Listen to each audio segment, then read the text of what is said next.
Fala galera, sejam todos muito bem-vindos a mais um episódio do Podfísio. A gente vai falar sobre um tema que eu acho que é dos temas mais importantes quando a gente pensa hoje na fisioterapia, especialmente nos aspectos científicos. Apesar de exercício físico ser pauta hoje de qualquer processo de reabilitação em fisioterapia, ainda eu acredito que há muito a se discutir sobre esse tema. Exercício é algo complexo, existem nuances em todos os sentidos, desde a prescrição, formatação, segmentação, e eu acho que é uma oportunidade da gente discutir, aprender e tentar, talvez até criar mais dúvidas ainda sobre esse tema. A gente tem hoje aqui, para conversar com a gente, né, dois convidados que são especialistas em exercício físico. Então, por isso que a gente estabeleceu como um tema hoje, né, terapia, reabilitação física tradicional e o que eu estou chamando aqui de reabilitação física funcional. E eu quero que vocês até eu quero que vocês falem a opinião de vocês sobre esse nome que eu coloquei aqui. Ele faz sentido para vocês também, se ele está de acordo com a maneira como vocês enxergam, né, os processos de reabilitação física. E para começar esse bate-papo de hoje, primeiro as damas, né? Primeiro a gente sempre começa aqui pelas mulheres. Então a gente tem como convidada hoje a Ana Paula Ferreira. A Ana Paula, ela vai falar um pouquinho sobre o currículo e a trajetória dela, mas ela tem experiência científica, experiência clínica, importantíssima assim dentro dessa área. E a gente vai dividir uma série de questionamentos e coisas que a gente acredita também, né, com a Ana Paula, para que ela possa também fazer as considerações dela. Então, Ana Paula, assim, primeiro, eu vou deixar para que você fale um pouco. Não quis te apresentar, apesar de eu já ter entrado lá no seu currículo Lattes, vi a quantidade de publicações que você tem aí na área, né? Então, eu já dei uma stalkeada assim na tua vida profissional descrita lá no currículo Lattes antes da gente começar a conversar aqui. Mas por que eu quero que você se apresente? Porque eu não queria só que você falasse as suas informações curriculares. Eu queria que você contasse um pouquinho da tua trajetória profissional como fisioterapeuta, né? De onde você começou, por que você veio parar aqui, nesse momento hoje onde você está, né? Professora, fisioterapeuta clínica, e mais do que isso, assim, Ana Paula, dentro dessa perspectiva histórica tua, né, profissional, dentro dessa trajetória, eu queria que você também fizesse suas considerações, assim, como que você vê essa questão da evolução na prescrição de exercícios em fisioterapia.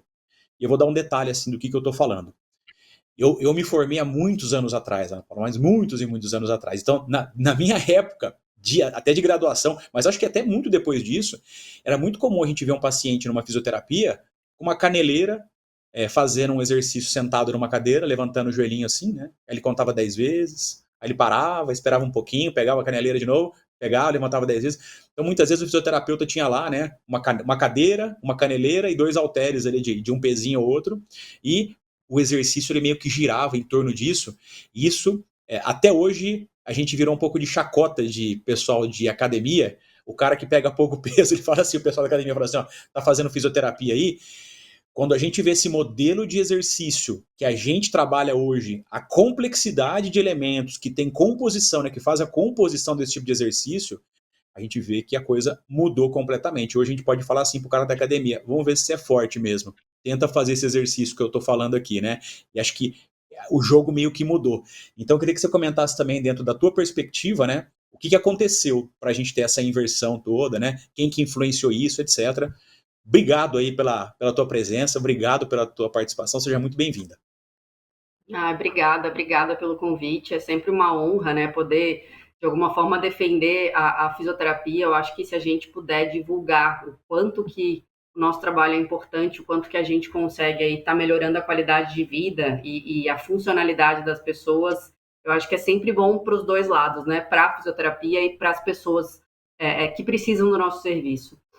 Então, meu nome é Ana Paula, eu sou fisioterapeuta, me formei em 2010, logo depois emendei uma pós, sempre soube que era a área da fisioterapia esportiva que eu queria seguir, porque eu fui atleta de handebol.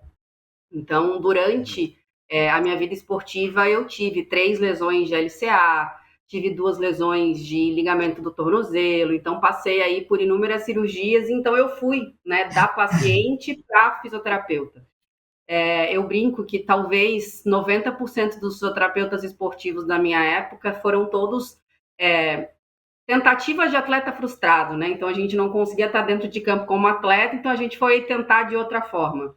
E comigo não foi diferente, né? Eu fui atleta, tive as minhas lesões, conheci a fisioterapia sendo paciente e comecei a ver exatamente o que você estava falando, né? Dessa fisioterapia mais tradicional, onde a gente ficava muito num quadradinho, sofri muito na minha reabilitação do meu primeiro LCA, porque se tinha muito uma visão daquela necessidade do paciente sofrer na reabilitação, de um ganho de amplitude forçado, exagerado.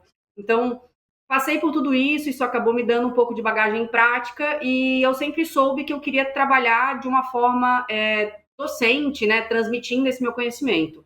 Então, assim que eu tive a oportunidade, eu já emendei com o mestrado, doutorado, pós-doutorado, tudo nessa área de reabilitação física, fisioterapia esportiva, tentando de alguma forma entender de que forma que a gente tem recursos e que recursos são esses para a gente tentar melhorar ao máximo aí essa performance física e esse retorno após uma lesão dos pacientes. Então, a minha linha de pesquisa, ela normalmente gira em torno dessas questões mais biomecânicas do movimento.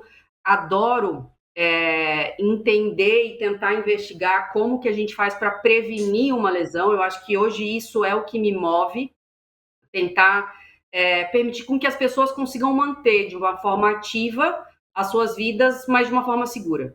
Então, resumidamente, isso é o que eu faço, é o que eu amo fazer. Já trabalhei com esporte profissional, futebol, futsal feminino, então já tive aí contato com ambientes mais profissionais, mas hoje eu acabo trabalhando mais com atletas amadores e praticantes de atividade física, que são as pessoas que, no final das contas, a gente acaba tendo mais acesso e tem uma maior possibilidade de intervir. Então, respondendo a tua pergunta, vamos lá, eu também me formei há bastante tempo e eu costumo dizer que a gente, na nossa geração, a gente acabou vendo essa transição da fisioterapia, né? Da evolução dos movimentos, da evolução dos exercícios, do sair do 3 de 10 para entender o que é uma periodização de treino, de entender que eu posso trabalhar com progressão de carga. Então, é muito legal a gente ver esse amadurecimento. Às vezes eu olho para ex-alunos meus que hoje estão formados e estão voando na profissão e eles falam assim, olha, aquilo que você me passou mudou a forma como eu via. Porque se tem muito essa estigma, né, de que a fisioterapia você vai fazer para fazer lá com um elastiquinho e é 3 de 10 e pode ir embora. É o choquinho e o gelinho, né? O lugar onde eu fiz a faculdade só tinha 2 cursos naquele campus, que era educação física e fisioterapia. Então, assim, a gente era zoado pelo pessoal da educação física, que vocês só sabem dar choquinho e chupar gelo, porque a gente na fisioterapia esportiva tinha que fazer o vácuo do saco de gelo. Então, assim, hoje eu encontro essas pessoas e eles falam, olha, é muito louco como hoje a gente consegue ter uma convergência de ideias. A fisioterapia hoje ela fala muito do treinamento físico, da periodização, da progressão de carga, porque a gente sabe que eu preciso disso para uma reabilitação completa. Então, até a evolução dos nossos pacientes hoje, a forma como eles retornam para as atividades físicas acaba sendo muito mais seguro, porque a gente consegue fazer um tratamento do início ao fim. Acho que isso tem uma data. Eu estava dando uma olhada em alguns estudos, alguns artigos, e é em torno ali de 1990, 2000, foi essa transição ali onde a coisa começou a mudar um pouco. Talvez muito porque as pesquisas começaram a mudar. E aí a gente começou, de fato, a ver o que a evidência mostrava. E aí cabe a nós, né, pesquisadores e clínicos, ir nos adaptando aí ao que a evidência vai trazendo para a gente poder dar para o nosso paciente a melhor evidência, o melhor tratamento possível. Perfeito, maravilha. É muito legal realmente a gente ver essa trajetória, né? E ver profissionais de fisioterapia que abraçaram a causa e estão trazendo isso com, eu vou chamar, acho que o nome talvez mais próximo aí do que isso, trazendo o olhar de toda a população que necessita disso, que está muito além do atleta, né? A gente hoje pode expandir isso aí para todas as pessoas que trabalham com algum tipo de atividade física ou que precisam simplesmente de exercício para poder manter a sua rotina de vida, né? Como que isso valoriza o trabalho do fisioterapeuta. É muito bom, assim, como um todo mesmo.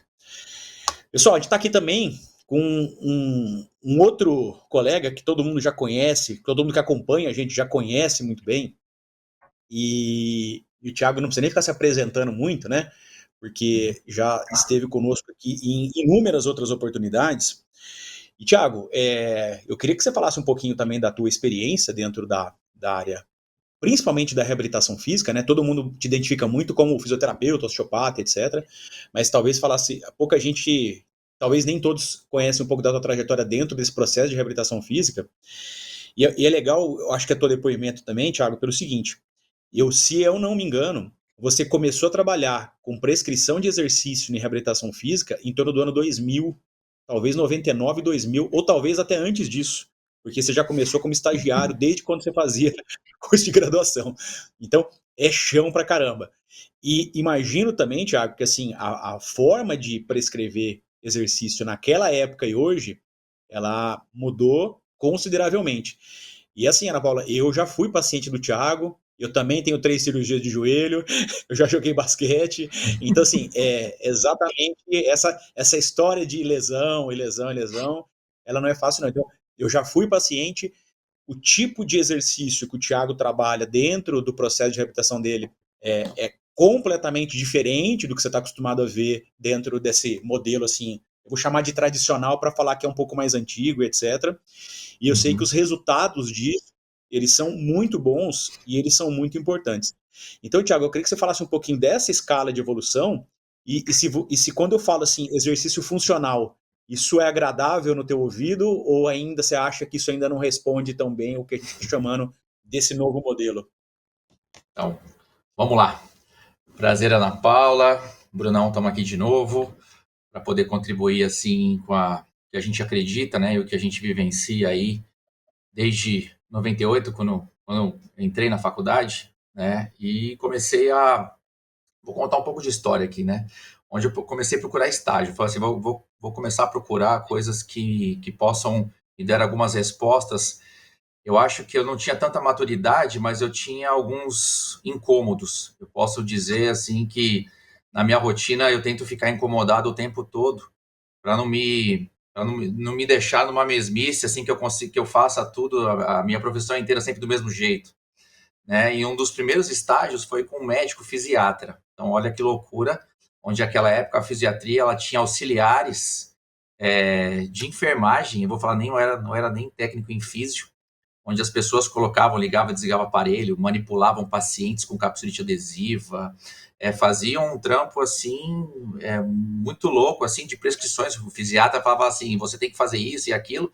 E teve um dia até que eu era o estagiário de físio, acho que eu era o único profissional, assim, ainda em formação da fisioterapia, e em alguns momentos eu tinha que assumir algumas responsabilidades. Só que foi alguma coisa assim muito mais do que convencional.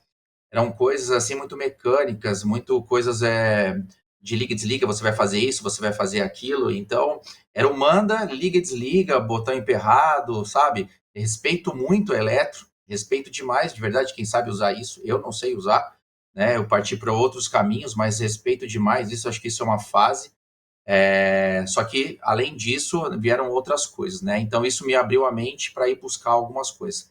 Só que esse interesse em querer aprender um pouco mais me gerou o meu primeiro emprego, quando a minha professora, em novembro, né, 2 meses antes de formar, 2000 ali, 2001, fui convidado para trabalhar numa clínica de reabilitação com 5 ortopedistas. Então, cirurgiões, fui para o centro cirúrgico muito cedo, comecei a aprender coisas, vivenciar outras, e começar a entender que a minha visão do fisioterapeuta, como fisioterapeuta, deveria ir um pouco mais além.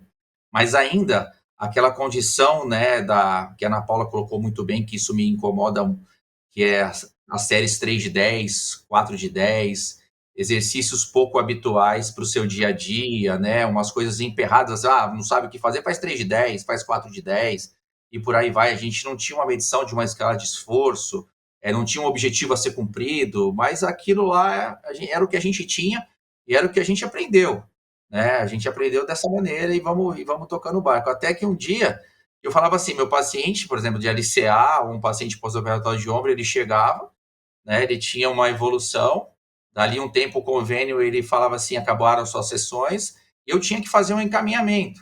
Eu falava assim, agora chegou a tua hora de ir para academia. Então aquilo era daquele jeito. Então eu falava tudo que tinha, que eu sugeria, né? Não é que eu fazia uma imposição, mas eu sugeria isso, né? Para falar, toma esses cuidados, a fase ainda é essa, o protocolo ainda é esse. E algumas vezes esses pacientes voltavam, tá? Eles voltavam com alguns problemas. E aí veio aquele estalo. Assim, eu preciso fazer alguma coisa diferente.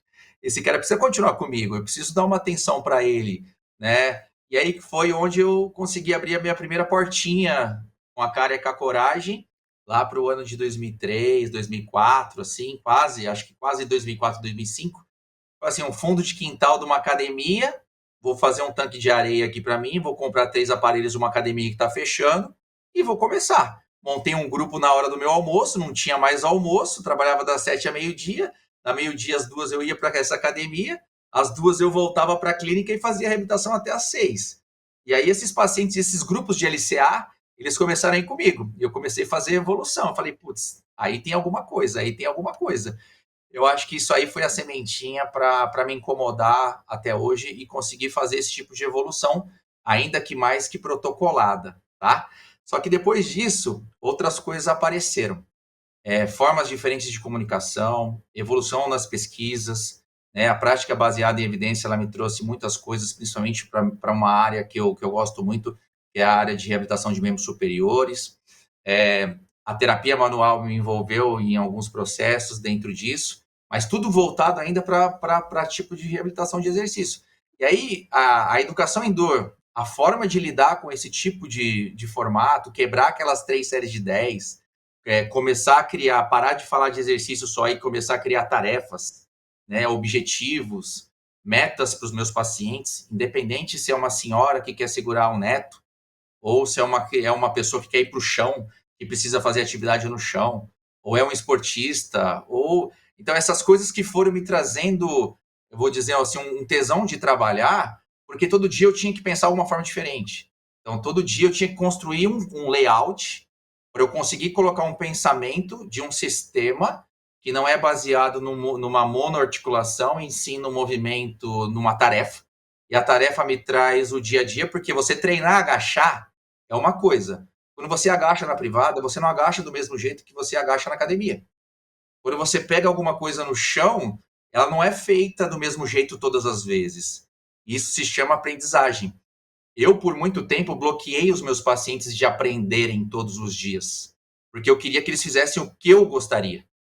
E isso me deu uma liberdade tão grande quando eu conheci pessoas, por exemplo, como o Dilson, que teve no outro podcast, que foi um cara que me deu uma luz muito grande, que me encaminhou muito os sistemas complexos, que eu estou ainda em fase aí de amadurecimento, né? E essa condição da reabilitação funcional, com tudo que eu já tinha passado, me trouxe muitos pontos positivos. Tenho muitas dúvidas ainda, né? Tenho muitas coisas para serem respondidas, e a gente fica buscando isso, né, Brunão, dentro desse processo.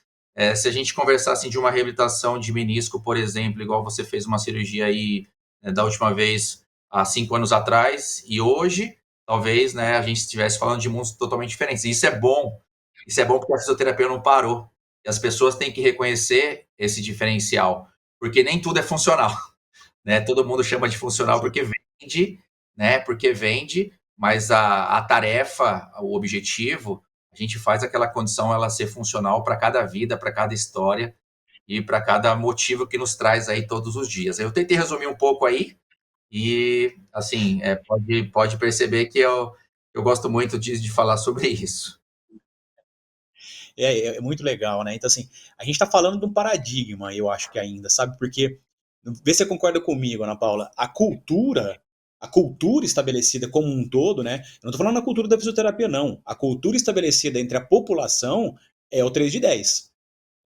Essa cultura do 3 de 10, quando eu falo do 3 de 10, é essa coisa meio que protocolar, assim, né? De Vamos lá, não é 3 de 10, é 3 de 8, é 4 de 12, mas enfim, é sempre mais ou menos, né, dentro dessa perspectiva. E quando eu falo cultura, isso não está enraizado no profissional só, isso também está enraizado no paciente. O paciente não está acostumado a fazer exercício dentro de um modelo diferente desse. E provavelmente a grande maioria, a absoluta maioria das pessoas que estão ouvindo a gente falar sobre esse tema agora, elas ainda também, por mais que ela fale assim, putz, faz sentido o que eles estão falando, mas beleza, me responde uma coisa. Então, se não são 3 de 10, como é que você define necessidade, periodicidade, carga, elementos que compõem ali esse tipo de... É muito legal que o Thiago falou, eu não vou nem chamar de exercício, mas vou chamar de tarefa. Dessa tarefa, força, controle, equilíbrio, flexibilidade, quer dizer, como é que você faz a composição dos elementos, como é que você define os parâmetros. Fala um pouco da tua experiência com isso, Ana Paula, dos critérios que você usa, se você conseguir dar algum exemplo. Acho que isso é muito bom para a gente elucidar melhor o tema. Então, eu acho que o que o Thiago falou é perfeito, né? Eu costumo dizer que quando a gente ouve o termo funcional, ele é um termo meio vendável, né? Meio comercial. Tudo que você coloca funcional parece que é mais bonito. Só que quando eu falo do funcional, eu falo do funcional de devolver uma função. Então, é bem nesse sentido, nessa busca da tarefa, né? Então, assim, eu tive um paciente que, assim, é um paciente que me marcou muito, porque ele tinha uma lesão muito séria no joelho. Era um menino novo, ele tinha 25 anos, ele já, né, tinha sido atleta, tinha tido inúmeras lesões no joelho, ele tinha ali uma artrose severíssima. Para ele fazer um agachamento além de 30 graus era muito complicado. E aí ele veio com todo um histórico de, eu já fiz isso, já fiz aquilo. E aí a gente vai conversando, você percebe que ele caiu na tal da reabilitação tradicional, onde ele fazia um aparelhinho aqui, um aparelhinho ali, um alongamento, coloca uma caneleira, faz 3 de 10 e é isso. E ele não via a evolução. E aí eu lembro que um dia ele chegou para mim, logo no início, na avaliação, nos primeiros dias, eu perguntei para ele, eu falei, qual que é o teu objetivo? Para que a gente consiga trabalhar em cima daquilo que você quer. E aí ele virou para mim e falou, Sânia, eu só quero conseguir sentar no chão e brincar com meu filho. Cara, o cara não tinha 30 anos, era mais novo que eu tenho um filho, a gente sabe o quanto que é importante essa relação familiar. Então, olha como é louco a gente parar e pensar que é uma coisa tão besta você achar que a pessoa vai sentar no chão, que todo mundo consegue fazer. Mas ele até conseguia sentar, ele caía no chão. O problema era como ele ia levantar, porque ele não tinha força, ele não tinha mobilidade, ele não tinha competência física para conseguir fazer um movimento mais complexo. Então, a gente teve que fazer eu brinco, né, que é uma fragmentação do movimento, para que a gente conseguisse dar para ele mobilidade de quadril, tornozelo, joelho, explicar para ele. Eu acho que a educação do paciente, hoje, ela gera toda uma melhor adesão dele ao tratamento. Então, explicar para ele o que a gente está fazendo, colocar ele como corresponsável dessa reabilitação, porque o paciente, quando muito, ele vai passar aí 2, 3 horas na semana dele com você. E o resto dessas horas? Então, educar esse paciente a fazer uma manutenção dessas tarefas e dessas atividades que você prescreve em casa. Então, o que a gente fez com o Ricardo foi isso. Passei para eles atividades, aí a gente foi colocando metas. Ricardo, a gente tem que tentar melhorar essa mobilidade aqui para que a gente consiga dar um outro passo, que o próximo passo é a gente tentar trabalhar um pouco mais de força. Mas sem mobilidade, eu não consigo trabalhar força porque a tua articulação não vai estar dentro de um movimento, né, seguro, confortável.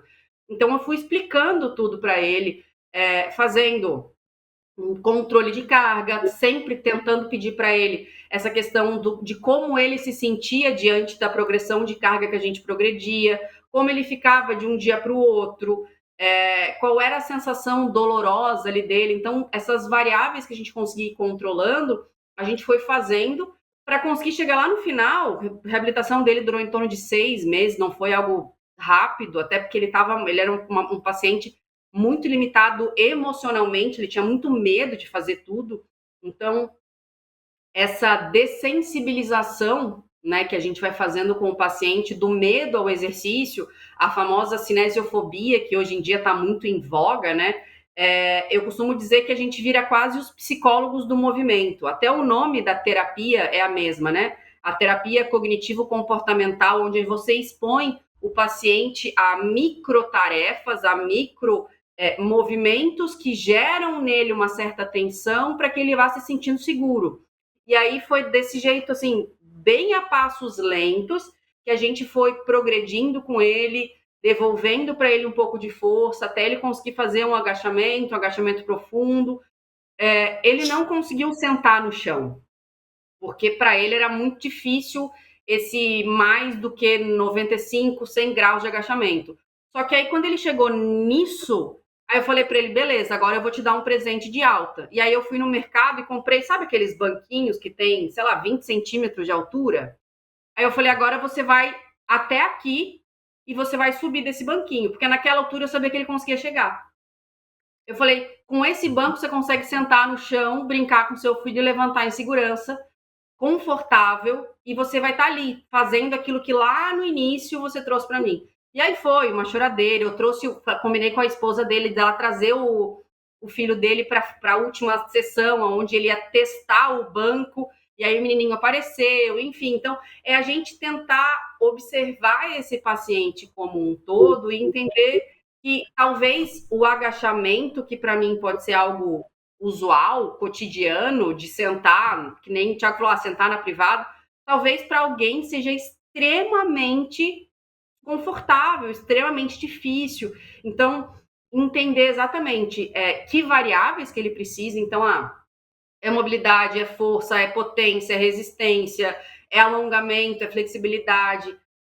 Cada um dos pacientes vai ter uma característica, vai ter uma especificidade, e aí a gente tem que adaptar. Eu brinco, né, que os novos fisioterapeutas, graças a Deus, eles não estão com aquela ânsia que a nossa geração vinha de querer um protocolo. Eu preciso de um protocolo. Qual é o protocolo de reabilitação de LCA? Gente, eu lembro que eu tinha discussões de caso clínico na faculdade, onde você tinha que levar protocolo para discutir em sala de aula. Hoje eu paro e penso assim, para quê? Eu preciso saber o que eu não posso fazer em cada fase. O que eu posso vai depender do que meu paciente tem capacidade e tem necessidade. Eu não preciso colocar um cara para fazer pliometria se é um idoso que não vai nunca usar isso, talvez eu coloque ele em risco. Então, ponderar essas coisas. Eu acho que hoje o fisioterapeuta ele é muito mais, vamos colocar assim, consciente da responsabilidade dele, e a fisio se tornou menos mecânica, menos o técnico, que na época lá, 1999, 2000, ainda existia. Então, hoje o fisioterapeuta, graças a Deus, ele está deixando de ser técnico. Ele está passando a ser realmente um ser que pensa, que planeja e que executa as atividades programadas ali para aquele paciente, para aquela necessidade.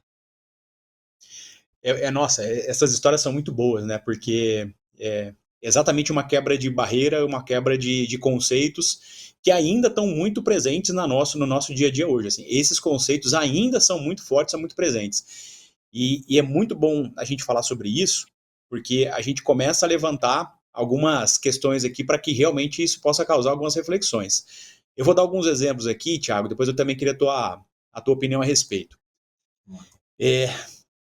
Qual que é, culturalmente, vamos lá, por que uma pessoa faz exercício? Eu não estou falando por que ela faz um esporte. O esporte a gente faz porque a gente gosta. Eu gosto de pedalar, então vai pedalar. Eu gosto de correr, então vai correr.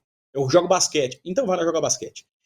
É diferente de você imaginar por que alguém faz um exercício. É óbvio que tem a questão estética, que tem uma questão relacionada à saúde de maneira geral, mas se a gente for parar para pensar mais friamente, culturalmente, o que está estabelecido é que o exercício é uma forma de proteção. Tá? As pessoas fazem exercício porque elas pensam assim, ó, eu como uma pessoa que me exercito, eu estou mais protegido. Protegido de quê? Protegido de lesões, protegendo a minha saúde, protegendo o meu sistema cardiovascular, cardiorrespiratório e assim por diante. Dentro desse conceito e desse pensamento aí protetor, né, como uma forma de proteção, o paciente ele tem uma cultura muito forte assim, né? Como que hoje as pessoas querem se proteger de lesões com exercício? Fortalecimento, assim, cultura, base. Eu tô com uma dor no joelho, como é que eu protejo o meu joelho? Fortalecimento, preciso fazer fortalecimento. O próprio paciente fala, eu vim aqui porque eu tô com uma dor no joelho, acho que eu preciso fazer um fortalecimento. Vim aqui porque eu tô com uma dor aqui, eu preciso fazer um fortalecimento. E a gente começa a analisar tudo isso, né?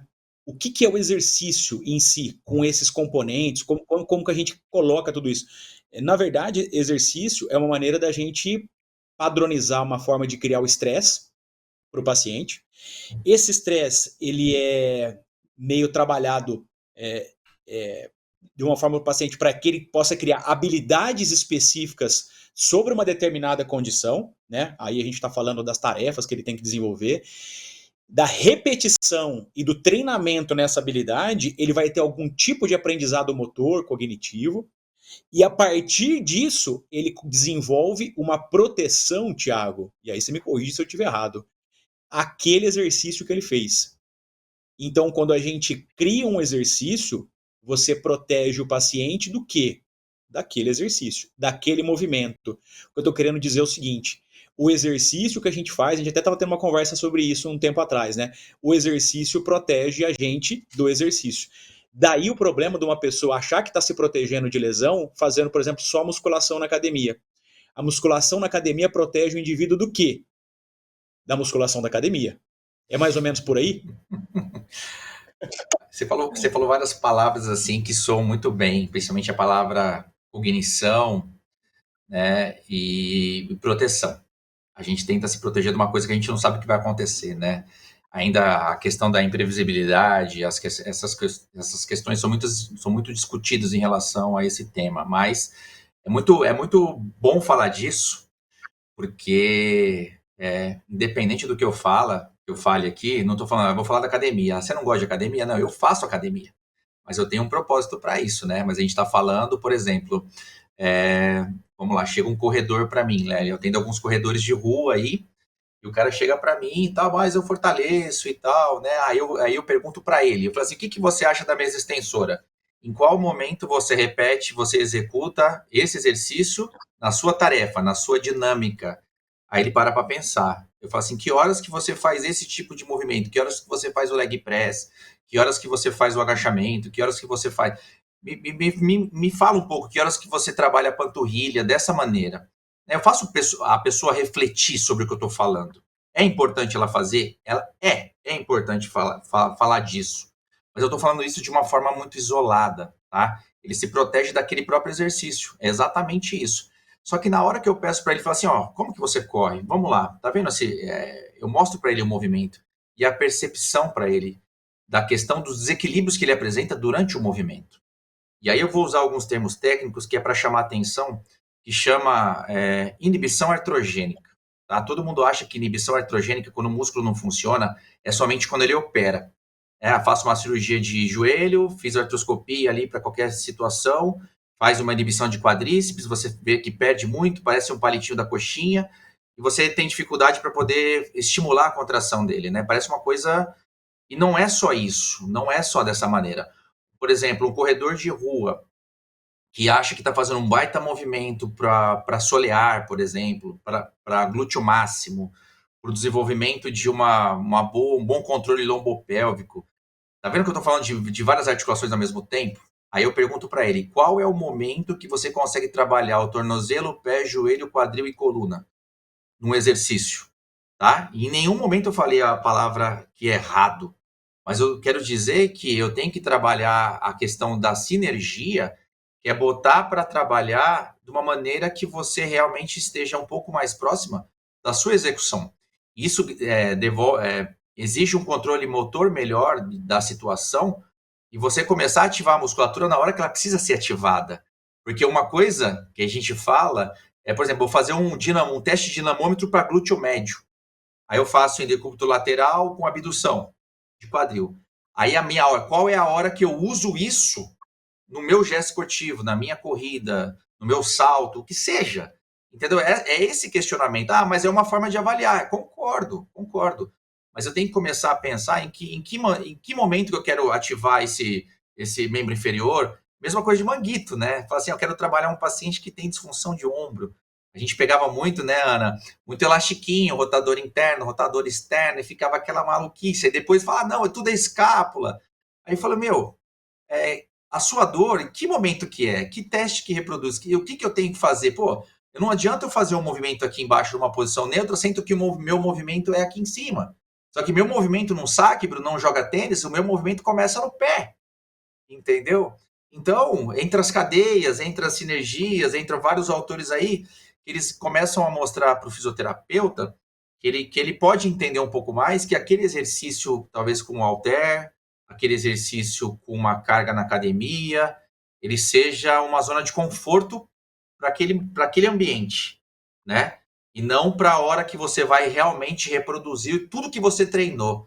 Você treinou num ambiente controlado, quando você vai para uma pista de corrida, você tem vários aspectos ali que você não tem controle sobre isso, só que a gente não treinou isso. E quantas vezes eu coloquei meu paciente também em cima de um Dynadisc e joguei uma bola para ele. Eu falei, agora bate com a perna direita, agora bate com a esquerda. E na hora que ele entra no campo, ele tem que fazer o que der, porque o adversário a gente não tem controle sobre isso. Então as minhas estratégias elas têm que estar mais próximas da realidade, do ambiente de cada um. Então eu não separo ambiente de organismo. E geralmente a fisioterapia ela começa totalmente separada. E com o tempo a gente vai amadurecendo e criando a parte cognitiva comportamental, a parte cognitiva funcional, que é a forma da gente conduzir melhor terapeuticamente as metas, baseadas sempre em tarefas, para a gente conseguir chegar em algum lugar. Por isso que a fisioterapia é tão maravilhosa, que hoje a gente faz menos coisas para atingir mais objetivos. E a gente queria encher o balaio, né? E queria encher o balaio de tanto recurso, de tanta técnica. Eu era tão técnico que eu esquecia de ser fisioterapeuta. Então é isso que me chamou a atenção, porque eu tinha tanta técnica, puta, o currículo é desse tamanho, mas pô, o que adiantava tudo isso, né? Se você não sabe conduzir a ferramenta e às vezes o básico bem feito, ele é melhor do que tudo isso. Então é isso que eu penso. É muito bom isso, Ana Paula. Ainda tem um detalhe, né? Além disso tudo que o Thiago comentou, que é a necessidade de cada indivíduo dentro das tarefas que são importantes para ele, né, num contexto específico, a gente ainda tem os elementos assim, eu vou mais ou menos subclassificar da seguinte forma. Existe o paciente, existe um esportista, existe um atleta amador, existe um atleta profissional. Então a gente ainda tem uma segmentação, eu estou falando, dividindo aqui em 4 segmentações, a gente poderia fazer muito mais do que isso. Me fala um pouquinho para você, Ana Paula, como que isso ainda... Exercício é exercício. O que muda, provavelmente, são elementos, periodização, estratégias, etc. Especificamente para você, assim, tem algum detalhe que você leva em consideração, de alguma forma, quando você vai trabalhar do paciente? Vamos pegar os dois extremos aqui, que eu vou chamar aqui, tá? Do paciente, eu não vou nem falar o pós-operatório, tá? Vamos pegar um paciente tradicional até um atleta profissional. Quais são os elementos que você considera os mais importantes, assim, que poderiam dar parâmetro de diferenciação, de prescrição, de trabalho, de exercício com essas pessoas, com essa população?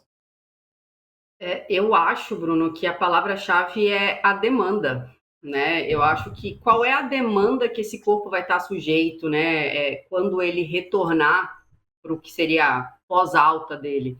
Então, quando eu estou trabalhando com um atleta profissional, a gente tem que entender que a partir do momento em que eu libero esse cara para a preparação física, para ele retornar ao esporte, ele tem que estar fisicamente capaz de executar aquelas tarefas. E é minha responsabilidade pensar, como o Thiago estava falando, na complexidade de movimentos que vão acontecer ali. É a gente sair do movimento uniplanar e começar a pensar no movimento multiarticular, né? Onde eu tenho que pensar, vamos colocar assim, um jogador de futebol. Eu preciso pensar em fatores de risco que eu consigo controlar e aí tentar criar estratégias para que ele consiga desviar desses fatores de risco, mas eu tenho que levar em consideração também fatores de risco que eu não tenho como controlar, como é o caso do adversário. E para isso eu preciso dar para esse atleta ferramentas para tentar não evitar o contato, que ele não vai depender dele, mas para tentar minimizar o tamanho do estrago que vai acontecer caso o acidente, o contato aconteça. Então a gente acaba levando esse atleta muito mais próximo aí de um limite, aumentando essa exigência dele, para tentar preparar ele o máximo possível, porque eu brinco, né? O nosso corpo é uma balança. De um lado eu tenho a capacidade, do outro tenho a demanda. Se a demanda for maior do que a capacidade, vai dar ruim. Então, eu preciso equilibrar essa balança e, se possível, até aumentar essa demanda dele, porque a exigência dele vai ser muito alta. E, dependendo da modalidade, a gente tem que pensar que é muito mais do que um joelho, muito mais do que um tornozelo. Eu preciso devolver esse cara completo. Parte física, parte funcional, parte cardiovascular, preparação emocional desse cara não pode entrar ou voltar para o campo com medo de executar um movimento ou com medo de ter uma nova lesão. Então, tudo isso são fatores que a gente acaba levando muito em consideração quando eu estou trabalhando com um atleta de alto rendimento. Quando a gente atende um paciente comum, eu brinco, né? Nós, réis mortais, praticantes de uma atividade e que a gente se machuca no crossfit, no beach tênis, a gente também tem que pensar nesse esquema da balança. Porque por mais que a demanda dele, comparada com a do atleta, ela seja pequena, existe uma demanda. E se eu ficar trabalhando no 3 de 10 da caneleira, da cadeira extensora, e não pensar que lá no CrossFit ele vai ter que saltar sobre uma caixa, ou ele vai ter que caminhar com uma barra nas costas, então é tudo muito mais com o pé no chão, lá em cadeia cinética fechada, do que em cadeia cinética aberta, eu não estou sendo específico, eu estou sendo generalista. Fazer isso qualquer um faz. Então, a gente está tentando cada vez mais, e graças a Deus isso está se tornando mais comum, a gente está se tornando mais eficiente no nosso atendimento, no nosso tratamento, para que esse paciente ele consiga sair, de fato, capaz de executar as atividades. Então, assim, no meu ponto de vista, a gente tem que trabalhar na busca por esse equilíbrio da balança. O que vai mudar é o nível da exigência que esse paciente vai ter depois, seja ele um atleta, uma pessoa que só faz musculação, como você falou, ou a pessoa que é um atleta de alto rendimento. Porque se o corpo está em movimento, tem demanda. E aí eu preciso dar capacidade para esse corpo executar. Nem que seja o cara conseguir sair de casa e descer as escadas do prédio porque não tem elevador. Se eu não tiver uma força de quadríceps em cadeia cinética fechada para aguentar o excêntrico de 20 degraus, ele vai sentir dor no joelho. Ele vai ter uma limitação de dorse e vai fazer uma compensação lombopélvica e daqui a pouco tá com dor na lombar. Aí vai no médico, dá remédio, troca o colchão e o problema era só a insuficiência ali motora de quadríceps segurar o tranco. Então, a gente tem que sair um pouquinho do quadrado, né? De pensar só ali aonde está a região dolorosa e conseguir, de fato, avaliar esse corpo e olhar para esse corpo na nossa frente como um corpo completo e complexo. É legal, exatamente isso. Pode completar, Thiago. Então, eu acho super interessante entrar nessas condições. E quando você fala, Brunão, você fala de paciente amador, atleta profissional, paciente convencional, idoso, né? Uma coisa que hoje me chamou a atenção, que a gente sempre fala da questão do perfil do paciente, né? A gente tem lá, então hoje sentou na minha frente um paciente, uma prótese robótica de joelho, né? Com 8 semanas de reabilitação. E estava lá na clínica para ter uma reabilitação de um protocolo que o médico dele, né, o ortopedista ou cirurgião, pediu para que ele fosse para fazer uma fisioterapia numa segunda etapa, já que ele já fez todos os trâmites de mobilidade, né, já tirou edema, já conseguiu um mínimo de contração, um mínimo de funcionalidade. E aí você pega um cara lá para seguir um protocolo. Aí a pergunta que vem na minha cabeça: será que o perfil desse paciente, desse atleta, dessa pessoa que está na sua frente, ela influencia na tua evolução do que você vai fazer no teu segmento aí da fisioterapia? Então, hoje, você vê que você pega um cara com uma cirurgia de joelho, que tem algumas comorbidades. O cara ele tinha já infartado, tinha vários stents, é um cara depressivo, ele é um cara tendência a ter crise de pânico, é um cara dependente ainda, perdeu a autonomia. Então, falando disso, isso aí acontece muito no atleta, desequilíbrio emocional, essa questão de você ter o feeling ali, você começar a pensar um pouco à frente de como que eu tenho que fazer para alcançar o meu objetivo com esse paciente, né? É a mesma coisa do atleta. Eu também, semana passada, atendi um atleta, o cara de primeira, indo para a primeira divisão de brasileiro, um goleiro, uma dor no final da inspiração na costela. Uma coisa que não limitava o cara para fazer nada. Entendeu? Mas para ele, aquilo ali, para que ele precisava, é importante. É importante, né? Mas pode ver que eu tenho perfis diferentes de paciente, de buscas diferentes. Como a Ana falou, a relação do atleta, da capacidade e da demanda, e de um cara que quer ver a sua vida independente, com autonomia, do jeito que sempre foi. Então, a minha forma de gerenciar esses caras, a gente nunca aprendeu isso na faculdade. Acho que as coisas da fisioterapia elas foram mudando para você conseguir administrar a forma de que você tem que gerenciar isso todos os dias, né? Eu não acordo legal todos os dias, do mesmo jeito todos os dias. Eu sei que eu vou ter recaída. Eu sei que dentro do meu processo de reabilitação isso é uma coisa normal. No meu dia a dia, de manhã eu estou feliz, à tarde eu estou triste, de manhã eu estou tranquilo, à tarde eu estou estressado. E a questão do paciente é a mesma coisa, só que ele não sabe disso, sabe por quê? Porque todo mundo se preocupou com o protocolo. A maioria das pessoas, elas se preocuparam em diminuir dor, escala de dor. As pessoas pararam de pensar que o contexto da complexidade, dos pesos e medidas para os fatores que devem ser abordados, eles têm pouco tempo para discutir isso. Por isso que o fisioterapeuta ele tem que dar cada vez mais valor para isso, porque ele tem que ser cada vez mais profissional de primeira linha. É o cara de primeiro contato ali, que é ele que vai distribuir muitas vezes se vai no médico, ou se vai no psicólogo, ou se vai em alguma outra coisa, né? Acho que a gente tem ganhando muito espaço nisso, porque a gente vem se diferenciando, e todo mundo achava que a gente mexia muito com biomecânica, né? A gente mexe muito com isso, é o nosso carro-chefe, eu amo biomecânica.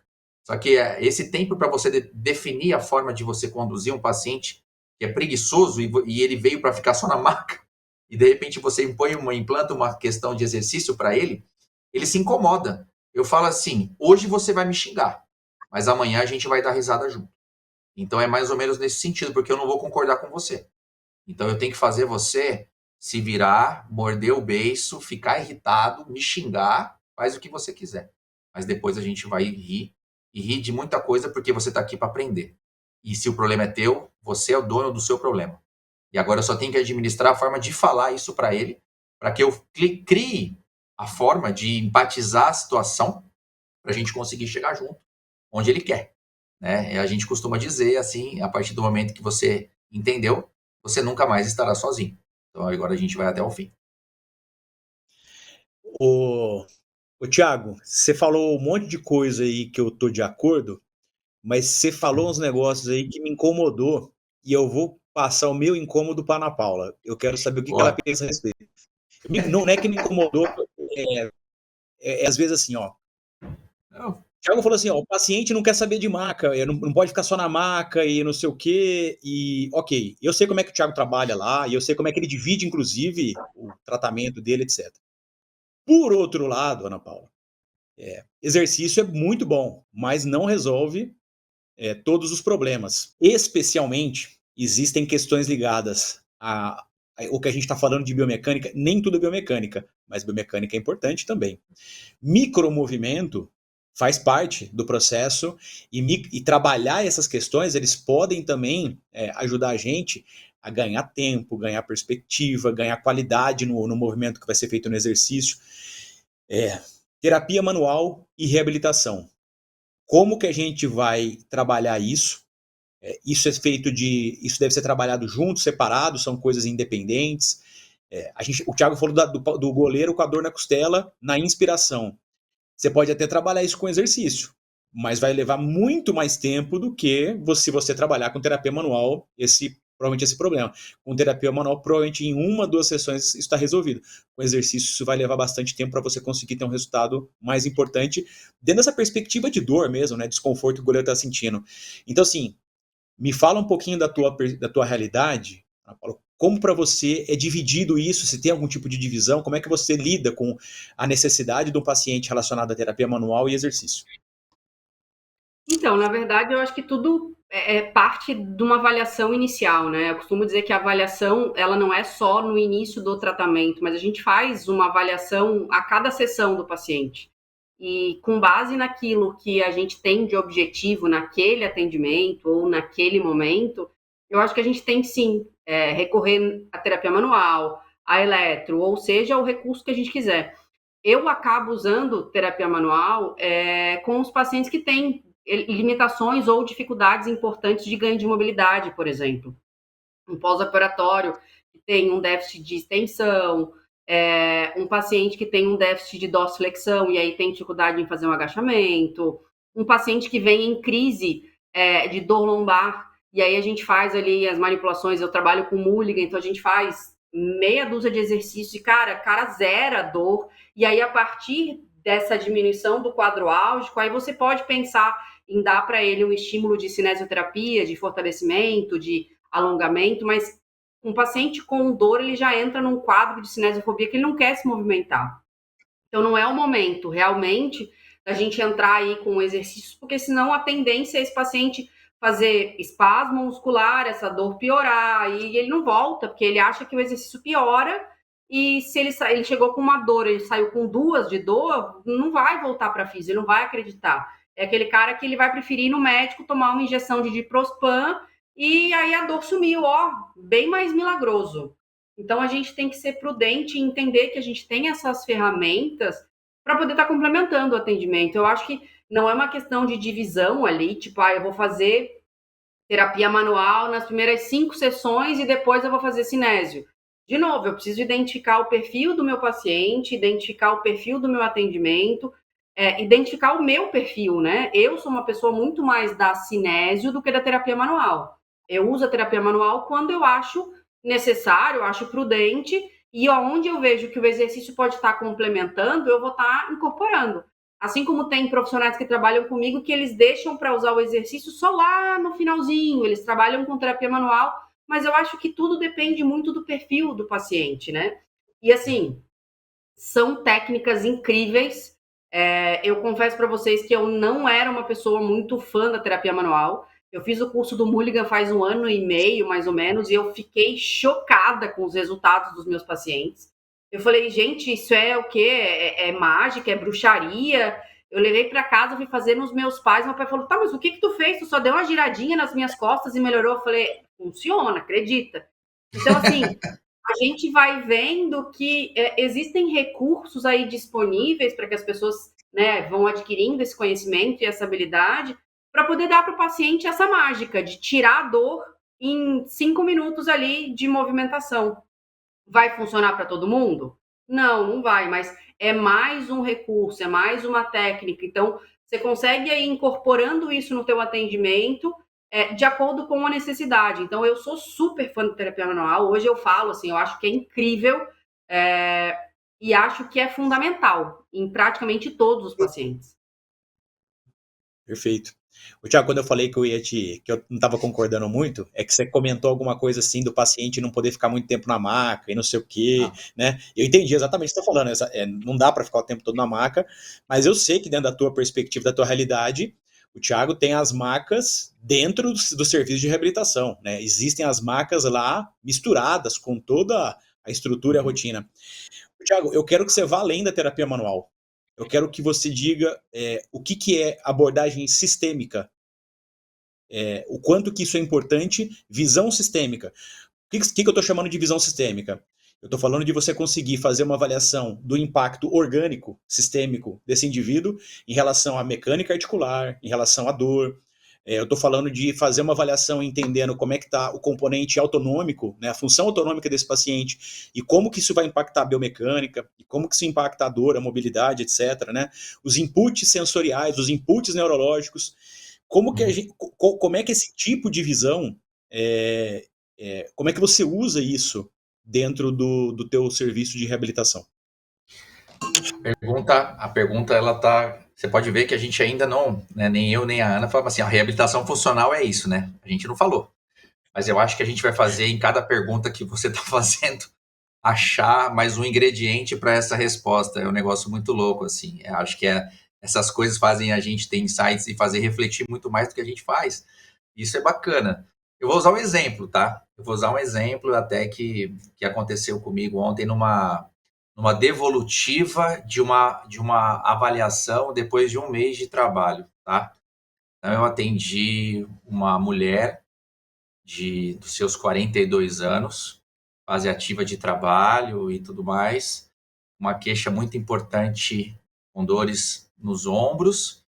ela é pós-operada de um tumor cerebral, então ela já é uma vitoriosa em relação a isso, dorme mal, intestino funciona muito mal. Só que eu só descobri isso porque eu comecei a investigar o ser. Eu comecei a entender quais são os processos, porque dor é uma coisa que convida a pessoa a nos conhecer. O fato dela estar ali é porque ela tem geralmente dor. Tá? Mas aí agora vamos por trás dos bastidores de uma história pregressa de alterações ruim de qualidade de sono, não tem sono reparador, é uma pessoa que não tem um sistema gastrointestinal que funciona direito, tá? Não entrei no critério de questões hormonais. Aí as pessoas, mas por que você está perguntando isso se o médico pediu para você vir aqui para cuidar da minha tendinite? Né? Primeiro, que se fosse para cuidar de tendão, eu conversava com o tendão. Né? Eu falo assim, não é assim que funciona. Né? Então eu falo, aí eu começo a explicar o porquê da situação. Então é uma paciente que ela tem uma característica mais sistêmica de desequilíbrio em vários sistemas do corpo dela.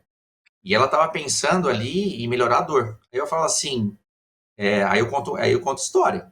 Aí eu tenho que contar a história para ela entender que o processo de desenvolvimento para esse tipo de dor, não adianta eu fazer terapias ou algumas coisas locais isoladas. Eu vou precisar usar com você orientações do que você vai fazer, de como que você vai fazer. Eu vou falar na prática. Eu vou ter que usar minha mão para poder te ajudar. Então eu vou usar das minhas ferramentas para você. Porque antigamente a gente recebia, né? Falava assim, ó, 10 sessões de RPG, lembra?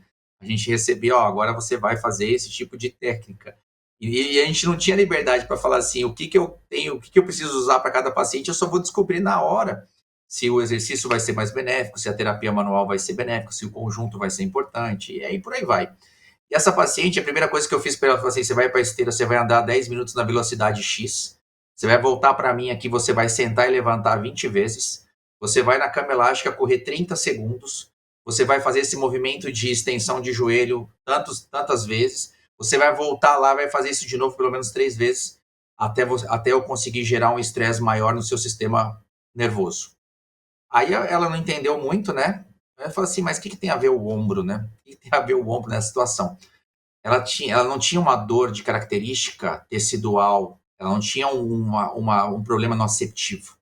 Ela tinha um problema de desordem autonômica, que é onde o sistema nervoso simpático dela estava muito em alerta. Então ela tinha uma sensibilidade maior à dor por conta que o corpo dela não estava conseguindo responder a algumas situações. Que de repente, eu tenho uma dor no ombro, minha dor foi para as costas, minha dor foi para lá.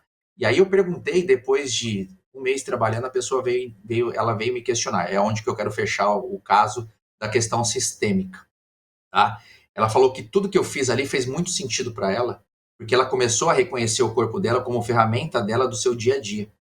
E as coisas minimamente que sentia dor, ela parou, mesmo não sendo focado naquele momento, naquele ponto crucial onde todo mundo queria que abordasse. E os testes dela de ombro todos deram negativos. Todos os testes negativos. Ela não tinha dor de teste de lata vazia, não tinha teste de impacto, não tinha nada.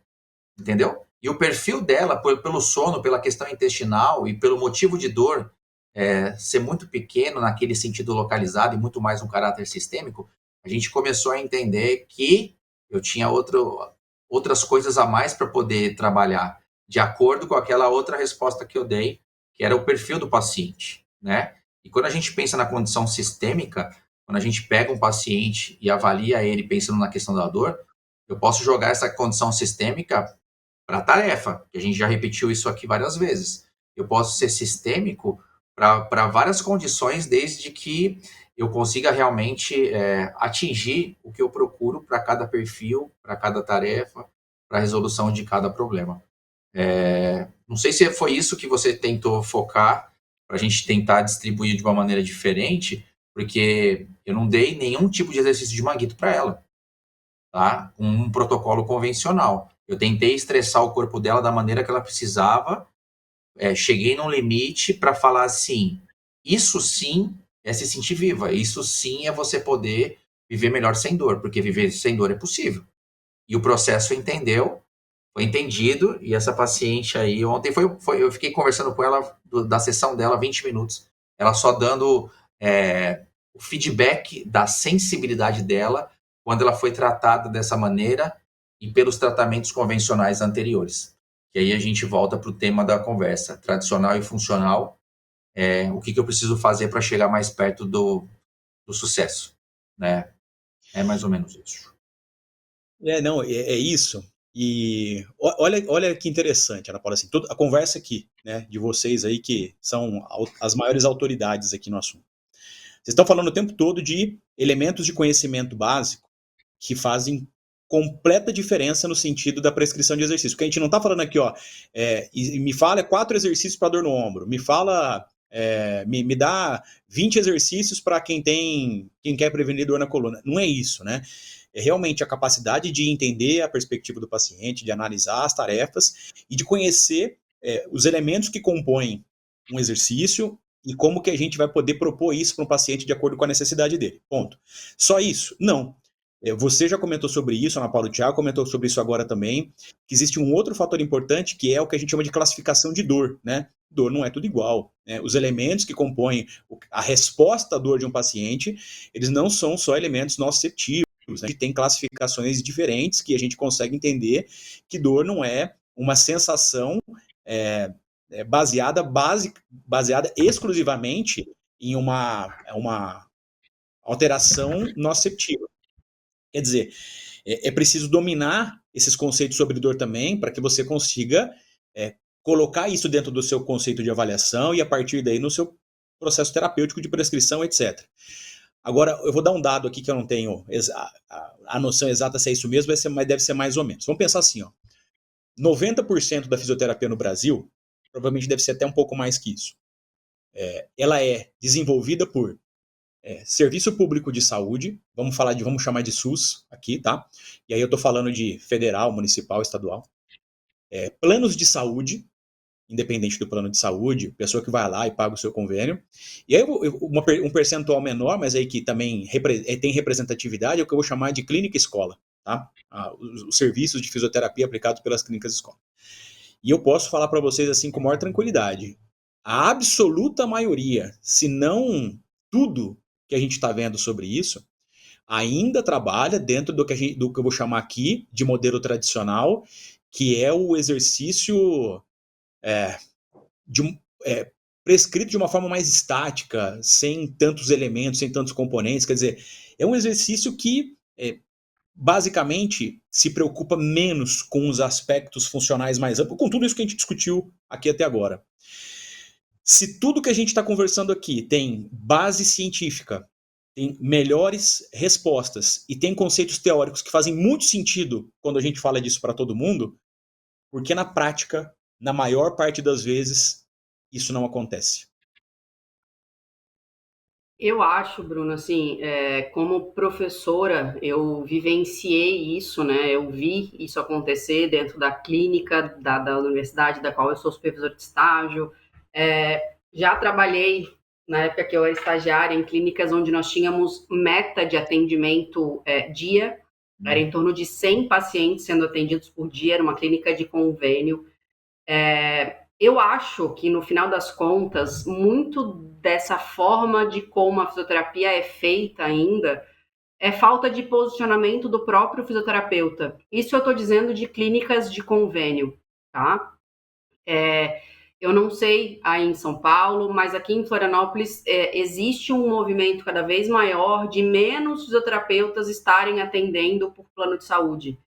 Por uma justificativa simples, né? Eu consigo atender um menor número de pacientes, dar muito mais atenção para esse paciente e consigo pagar minhas contas. Eu acho que a gente parte de a conta tem que fechar, né? Então, se eu sou gestor, eu preciso, como empresa, conseguir equilibrar ali a qualidade, o custo-benefício da minha operação. Então, muito dos planos de saúde acabaram inativando clínicas, levando clínicas à falência, porque não dava certo, né? Eu tinha uma alta rotatividade de pacientes, o que levava a uma alta rotatividade de profissionais, que normalmente eles não eram, né, muito bem qualificados, porque eles aceitavam estar ali e na menor oportunidade que eles tinham de migrar para um outro serviço onde eles ganhariam um pouco mais, eles migravam, então eu tinha uma alta rotatividade aí. Agora, quando a gente fala de um serviço público ou de um serviço dentro de uma universidade, né, as clínicas escola, eu acho, Bruno, que isso bate muito na questão da complexidade do atendimento. A gente tem que dar conta de uma demanda muito alta de atendimentos. A gente tem que dar fim em listas de esperas que acabam exigindo um alto volume de atendimentos aí por esses alunos, sendo que eles são alunos. Então, eles têm uma limitação cognitiva, no sentido não de eles não aprenderem, mas é que eles não tiveram todos esses recursos, eles não têm informações, eles não têm, às vezes, conhecimento técnico e prático para estar executando ferramentas que talvez eu, você, o Thiago, a gente com 10, 15 anos de formado, está conseguindo aplicar. Então, eu acho que acaba sendo uma coisa que sabe aquele do mais seguro é o mais simples? O mais simples é eu colocar a caneleira e fazer o paciente fazer uma simulação de cadeira extensora para ativação de quadríceps, do que ter que controlar um pé que prona quando ele agacha, um joelho que entra em valgo, um quadril que entra em drop pélvico, sendo que eu tenho que estar atendendo 5, 10 pacientes ao mesmo tempo. Então, o risco é menor colocando um paciente para fazer o tradicional. Talvez toda uma reformulação desse processo de atendimento seria a solução. Só que a gente tem que, de novo, voltar para a história do custo-benefício. Quanto que se paga para um atendimento do SUS? Quanto que esse profissional, esse serviço está recebendo para conseguir dar uma qualidade no trabalho? Então, eu acho que essa conta, ela ainda não fecha. Eu vou tentar dar criar uma frase aqui que representa isso. O conhecimento ainda é o maior diferencial, né? Porque a informação está aí, ela está acessível, né? Quer dizer, é preciso também que todo mundo que queira criar o seu diferencial, a sua metodologia de trabalho, que o mínimo que se espera é que você esteja alicerçado naquilo que existe de melhor, né? É lógico que a partir disso, e só isso não é suficiente, ainda tem experiência, criatividade, feeling para poder ler as coisas, tal, mas o mínimo que se espera é o alicerce naquilo que existe, que representa o melhor. E aí, Thiago, então assim, pegando essa questão ainda, vamos pensar que o conhecimento ainda é o maior diferencial que o indivíduo pode ter. Você imagina que alguém que está ouvindo aqui vocês falando sobre isso agora, fala assim, que bacana, então eu gostei do tema, acho também me identifico com isso que eles estão falando, mas eu quero montar o meu espaço para trabalhar com o meu setor de reabilitação. E para montar esse espaço, quantos dinamômetros isocinéticos são necessários? Quantas cadeiras flexoras? Quantos leg press? Vamos pensar assim, imagina que alguma coisa entre 500, 600 mil reais aí. Como é que é, Thiago? O que precisa para fazer um bom trabalho de reabilitação quando a gente utiliza? Quais são o que você destacaria assim dos principais equipamentos para fazer um bom trabalho de reabilitação com o paciente? Não, vou falar um monte de equipamento, só equipamento caro só. Ai, não. Não, a pergunta é boa, né? Porque as pessoas elas têm uma noção assim de grandeza para dar resultado, né? E vamos começar através do conhecimento. O raciocínio clínico ele te ajuda muito, assim. Eu posso dizer que a osteopatia ela trouxe uma ideia muito grande desde lá de trás para mim em relação a me ajudar a trabalhar com tudo que eu faço todos os dias. E respeito muito isso aí, todos os dias também. Por exemplo, vamos lá. Esses dias eu estava pensando nisso, num kit, né? Como que um cara que quer atender fisioterapia e está começando, como que ele pode fazer isso, né? E aí a gente pensou, né? Eu sou muito fã das questões de elástico. Eu vou dar exemplos, tá? Depois eu vou falar de exemplos mais práticos. Por exemplo, gosto muito de mini bands, gosto muito de softballs, gosto muito também de de grampos na parede, gosto de elásticos em várias posições de altura, gosto de parede. A parede me ajuda muito em relação a isso. E a parede ela é de graça porque o local ele já tem parede, tá? Então fica muito mais fácil, o seu investimento vai ser menor, pode ter certeza, tá? Peso do corpo, que o corpo dele já está lá, e a criatividade na forma de você conduzir os estímulos, pedindo para que o paciente faça determinados movimentos. E se você me falar, assim, discrimina, assim, exatamente isso, eu estou te dando possibilidades muito sutis que você adquirir isso facilmente com baixo custo. O que é difícil é o conhecimento para aplicar a ferramenta necessária para aquele paciente, entendeu? Aí você faz fisioterapia onde você quiser, na praia lá em Floripa, que eu amo Floripa, nos lugares que a gente mais foi, né, Bruno, para estudar. Pode ser na tua casa, pode ser por uma online. Você vê o Dilson mesmo trabalhando com atletas de forma online, fazendo reabilitações funcionais. Então, eu acho que essa condição, né, e a palavra para tudo isso é você construir percepção. E construir percepção é você criar habilidade com poucos recursos, através do corpo, do peso do corpo, criando habilidades para movimento. Então, eu falei alguns, né? Poderia falar vários. Poderia falar um crossover, poderia falar até um fit pulley, assim, que eu adoro. Ou poderia colocar um espaldar debaixo do braço, mas eu acho que o básico bem feito com poucos recursos, eu acho que é o que dignifica a vantagem do fisioterapeuta para poder fazer o que ele quiser, onde ele quiser. Pode falar, Ana Paula. Eu acho muito legal esse ponto de vista do Thiago, que eu costumo brincar com os meus alunos, né? Eu falei, gente, sabe o que vocês precisam para atender um paciente? Vocês precisam do cérebro de vocês. Pronto, acabou. Porque eu acho que a busca pelo protocolo é o que acaba com a criatividade dos alunos. E o que acaba depois com a capacidade criativa de exercícios do profissional. Porque a gente olha um protocolo, o protocolo ele foi feito para aquele paciente, para aquele serviço, com aquelas possibilidades. E aí você quer replicar no teu serviço algo que você não tem. E aí você estagna. Porque, como é que eu vou fazer isso se eu não tenho? É o que eu sempre falo para eles, né? E eu acho que é muito do que eu penso. Qual é o objetivo desse exercício? E aí, com base no objetivo, eu vou desenvolver a técnica que eu quiser, ou aquilo que eu tenho à disposição. Eu concordo 100% com o Thiago. Eu acho que com um elástico, uma parede, o peso do corpo, você faz miséria com o paciente. Vou contar para vocês uma história. Eu estava na academia uma vez e do meu lado estava um personal. E o personal estava lá judiando da aluna, e eu, né, enfim, eu brinco que eu rasgo meu diploma antes de entrar na academia.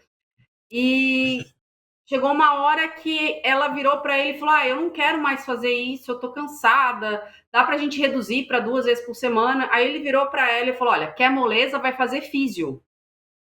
Aí aquilo desceu e eu fiquei quieta. Aí ela continuou fazendo exercício. Aí ele foi montar uma barra para ela fazer um stiff. E aí ela falou: coloca pouco peso porque eu tô cansada. Aí ele virou: olha só, quer moleza? Vai fazer fisioterapia. Aqui não é moleza, aqui é academia. Cara, na hora eu levantei e falei: olha só, eu quero te fazer um desafio. Aí ele olhou para mim, eu falei: olha, eu sou fisioterapeuta esportiva, eu trabalho com prescrição de exercício e eu quero te fazer um exercício, eu quero te fazer um desafio. Eu quero que você vá na clínica e você faça uma sessão comigo e diga para mim que é moleza. É lógico que ele não foi. Mas, assim, é uma concepção de umas coisas que eles acham que a gente faz só o elásticozinho 3 de 10, sabe? Aquela do não sabe prescrever treino. Gente, sério, eu fiquei muito indignada porque é uma concepção que... Olha a cultura que ele tá, sabe, passando para frente.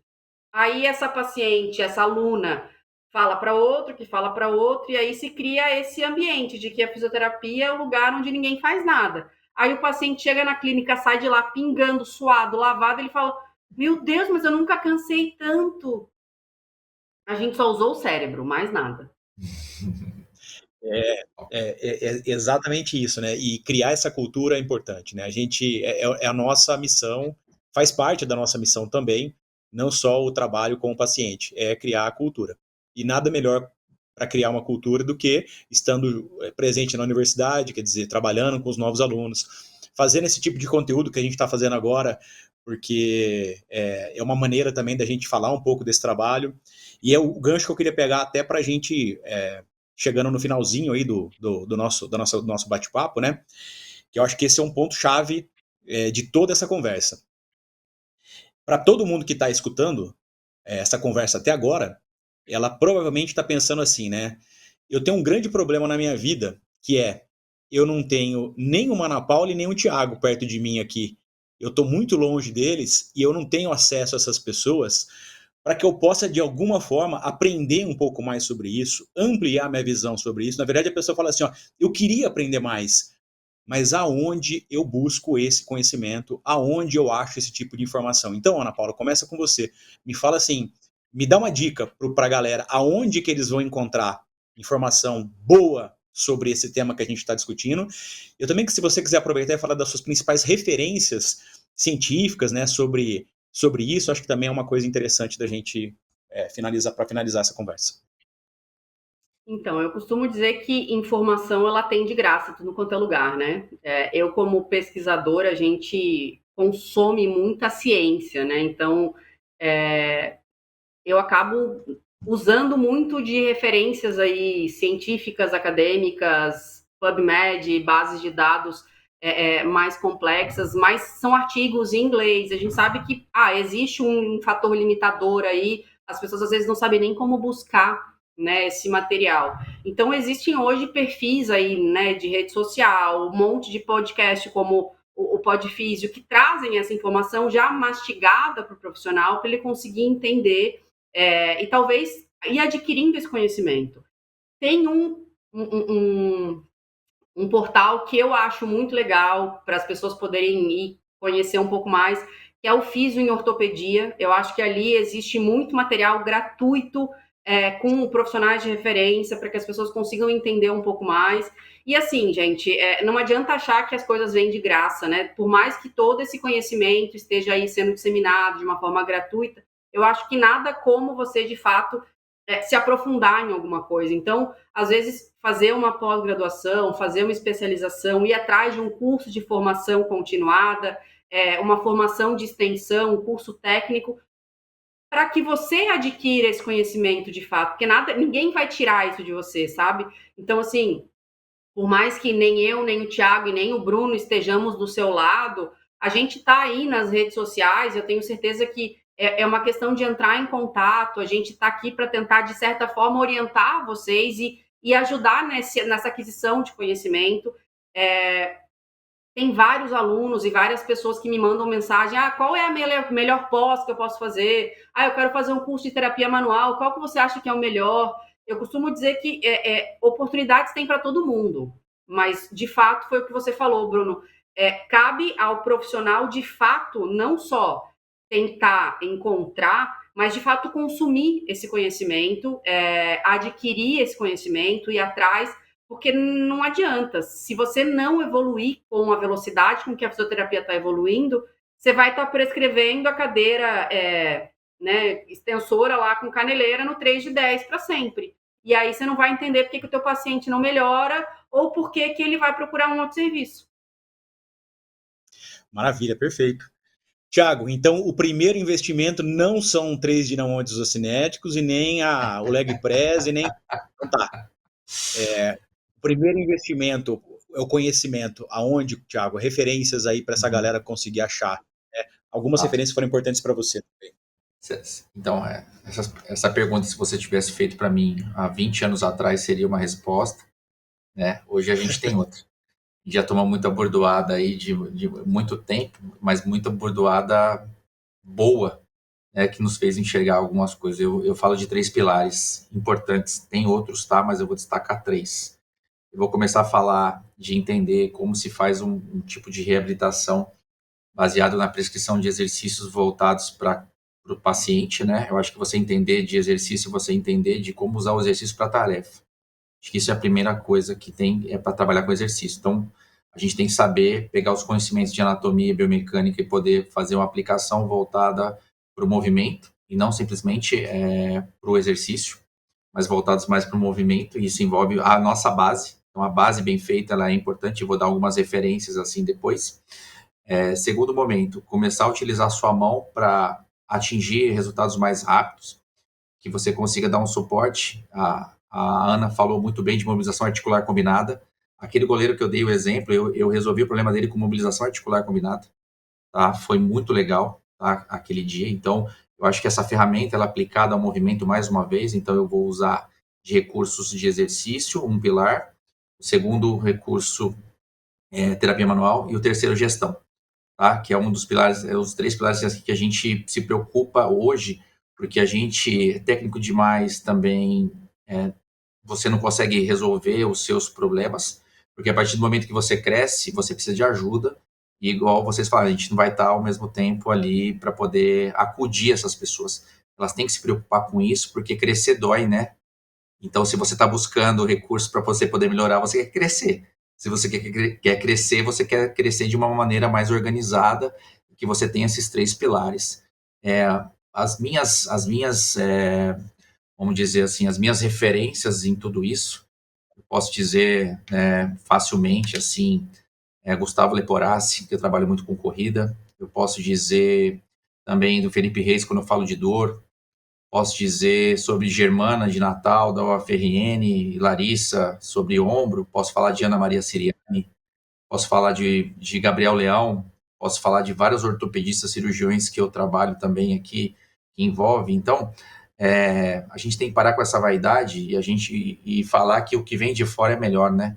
A gente tem baitas referências, assim, Natália Bittencourt, que deu um baita bom na complexidade, Dilson, que eu respeito demais, que foi aluno nosso, né, que é um cara aí também que demanda muita coisa, e a gente tem muitas referências brasileiras que muitas vezes a gente não dá valor, né? E a gente tem que falar o nome dessas pessoas, independente de qualquer coisa, porque elas nos fazem enxergar uma fisioterapia diferente, né? E na parte de gestão, ele está aqui, né? O Brunão é um cara que trouxe essa ideia muito para a fisioterapia. E é uma divisão mesmo. Eu acho que é um divisor de águas, garoto, essa condição, porque a gente trouxe muita técnica. A gente foi buscar técnica, se você parar para pensar, desde 2007. A gente só pensava em buscar técnica. A gente trazia o que vinha bom de fora, a gente colocava aqui dentro. A gente trazia técnica e botava aqui dentro. Teve uma hora que a técnica já não estava mais suficiente, porque todo mundo conseguiu atingir o que precisava. Só que quando conseguiu atingir o que precisava, a gente começou a rodar em círculo ou ficar no mesmo lugar. E a gente falou assim, não, eu cheguei onde eu precisava, e na verdade não tem essa questão. E a gestão, assim, eu falo com, com vaidade, com problema nenhum, que é essa questão que você trouxe desses processos aí da gestão, de um olhar que o fisioterapeuta ele não foi preparado. E que lá dentro, né, quando ele esteja sendo preparado dentro lá da sua formação, que ele pelo menos ele tenha uma curiosidade de como que gerir um negócio, ou seu consultório que seja. Então, esses 3 pilares, eles fazem muita condição. Espero que quem esteja seguindo a Fisiocor oficial, a Ibrafinha, o Podfísio, possa dar um pouquinho mais de valor nisso, porque vai ter uma hora que vai doer e você vai ter que rebolar aí na sua cadeira para poder, né, dar um outro passo na sua carreira profissional. E estou muito feliz de estar aqui. Se a gente quer uma físio mais forte, né, acho que são pilares aí fundamentais mesmo para que o profissional se fortaleça, né, para que a profissão se fortaleça, para que os melhores eles sejam realmente referência para todos que possam, de alguma forma, aproveitar um pouco disso. Eu acho que é muito legal por aí mesmo. Ana Paula, eu queria que você fizesse as suas considerações finais aqui. Primeiro, te agradecer muito você disponibilizar uma parte do teu tempo para discutir isso com a gente aqui, para todo mundo que escuta a gente, para que assiste a gente, pudesse te conhecer o teu trabalho. Eu também queria que você deixasse algum contato para essas pessoas te acharem, né, no seu Instagram, porque é provável que muita gente fala, nossa, eu queria saber mais sobre um determinado tema, eu queria ver um pouquinho mais o que é a rotina da Ana Paula no dia a dia, né, e tal. E hoje a gente tem a facilidade de ter as redes sociais aí como um instrumento para isso. Então, obrigado de coração mesmo, assim, você ter vindo aqui. Acho que deu uma abertura para a gente falar de um tema que eu não estava nem na perspectiva de falar esse ano ainda, mas quando a gente começou a se falar, falei, putz, eu acho que isso aqui é um tema que a gente precisa trabalhar melhor. Eu acho que a conversa foi muito boa, passou muito rápido o tempo. Então, obrigado aí, suas considerações finais e os seus contatos, por favor. Obrigada, Bruna. É uma delícia. Eu te agradeço demais poder estar aqui. Prazer, Thiago. Não te conhecia e já virei fã. Eu sou muito grata à fisioterapia porque ela permite esse tipo de coisa, né? Esse networking. E isso é uma mensagem que eu deixo para as pessoas, né? Esse contato entre profissionais, ele é sempre muito benéfico, essa troca de figurinhas. Então, eu sou muito grata a vocês, né, por ter, né, permitido que isso acontecesse. Então, o que eu queria dizer e deixar para todo mundo aí é essa consciência de que nós somos profissionais do movimento. Eu costumo dizer que não é profissional da saúde, né? É profissional do movimento, onde a nossa função base é tentar devolver essa pessoa o melhor possível dentro da escala funcional, né? Das demandas funcionais que ela tiver. Então, tentar sair um pouquinho do quadrado, daquela necessidade que a gente tem de fazer aquilo que está protocolado, aquilo que o artigo fez. A gente tem que usar a evidência a nosso favor sempre, mas a gente tem que pensar no paciente que está na nossa frente. Então, é a história da individualidade. Eu bato muito nessa tecla da sessão de físio ser personalizada, ser individualizada, e nada vai permitir que você tenha ferramentas para fazer isso do que o conhecimento. Então, eu deixo muito esse recado, esse incentivo para que vocês se especializem, se aperfeiçoem para se tornarem aí diferenciais, né? Sobre as minhas redes sociais, eu tenho um perfil chamado Físio Ana Ramos. Nesse perfil eu acabo abordando algo que é a minha rotina maior, eu acabo trabalhando muito mais com a reabilitação de joelho, já fazem aí quase 10 anos, talvez aí tenha um viés, que é o fato de eu ter feito 3 cirurgias de joelho, então trabalhei alguns anos com cirurgiões de joelho, então hoje acaba sendo o meu maior público, a minha maior fonte de conhecimento e de estudo propriamente dita, então ali vocês vão encontrar bastante material, eu fico super à disposição para qualquer dúvida, qualquer eventual situação. E, Bruno, fico à disposição para um novo podcast. Queria te agradecer de coração. Thiago, obrigada pela companhia. E é isso, gente. Obrigada mesmo. Maravilha, eu que agradeço mais uma vez aqui. Tiago, eu queria que também você falasse um pouquinho sobre as suas considerações finais sobre o tema. Você é uma grande referência nesse assunto para todos nós aqui, né? A gente sabe que o quanto não é referência só de conhecimento, né? Porque tem mais gente que tem muito conhecimento, agora experiência na área, né? Não é só experiência também de trabalho, não. É experiência de resultado, experiência de sucesso como empresa, né? É impressionante como a clínica ela tem uma alma voltada para a reabilitação, como que esse espírito ganhou a confiança dos pacientes, da cidade, né? Então a gente é daqui do São José do Rio Preto, né? Interior de São Paulo, e a clínica do Thiago sem dúvida, essa é a maior referência que a gente tem em reabilitação aqui na região. E isso não foi construído do dia para a noite, né, Thiago? Foi muito, muito tempo, muito trabalho, muito esforço. Então, suas considerações finais sobre o tema, o contato, né, as redes sociais, e muito obrigado mais uma vez por estar aqui com a gente. Eu que agradeço aqui, como eu disse, assim, e sinto todos os dias, né? Eu gosto de gente, eu gosto de conversar com pessoas, e hoje eu conheci mais uma alma aí da fisioterapia, né, Ana? Prazer te conhecer também. Obrigado pela troca, né? Muitos insights aqui também. Vou te seguir nas redes sociais aí, de vez em quando eu vou te encher o saco aí também, tá? Mas muito feliz aqui, Brunão, mais uma vez pelo convite. Bom, esse é um tema que me atrai, que me mexe, que na verdade me incomoda, né? Me faz todo dia lembrar de uma frase que eu destaquei que é importante, né?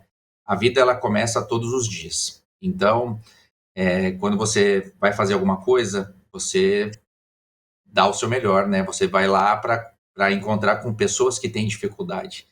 Então, para você que está cursando fisioterapia ou pretende aí, né, viver disso, construir a sua base, sua família, os seus objetivos materiais, viagens e tudo mais, que você dê valor todos os dias que você acordar, porque você não sabe o que você vai fazer.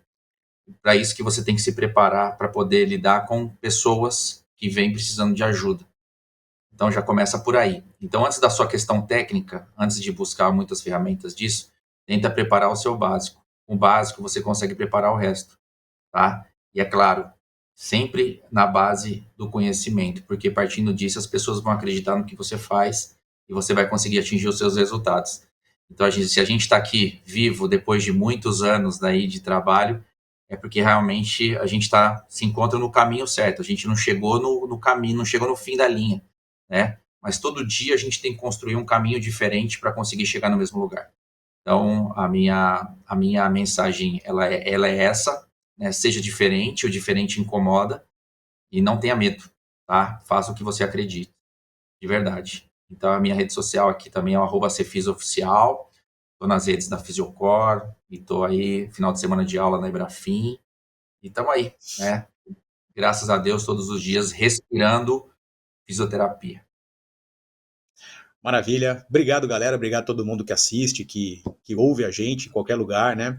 Esse conteúdo é feito especialmente para vocês. Então, mandem mensagem aí, ajude a gente também, curta, compartilhe. Escreve aí, dá sugestões de novos temas, de novos convidados. Façam perguntas aqui para que a gente possa também buscar as melhores respostas.